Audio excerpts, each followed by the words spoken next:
ዋናው ነገር እኔ ገንዘቤን ተቀብዬ እስከምወጣ ድረስ እንደው አስችሎሽ እስቲ ዝም በይ በቃ።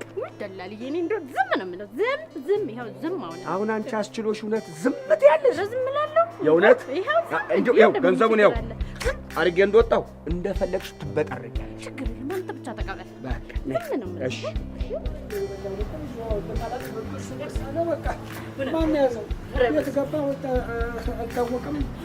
እንደዛ ሆኖ አሁን ከሀገር ቤት መጣሉ። ከሀገር ቤት እንደመጣ እንደዛው ተባብለው ታረቁ ነው እኮ የምትለው። እኔ የምልሽ እቺ ሴትዮ ከዚህ ቤት ካስወጣችን መውደቂያችን የት እንደሆነ ታውቂያለሽ? ጎዳና ነው መውደቂያችን። ይኸውልህ አስሬ የብሌን አባት የምትልኩ ወደፊት የምታገኘውን ሀብት ልትካፈለን አይገባህም?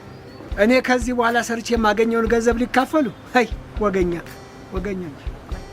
ደግሞ ልጁ ከአሜሪካ ሊመጣ ነው። ያኔ ነው ጉዱ።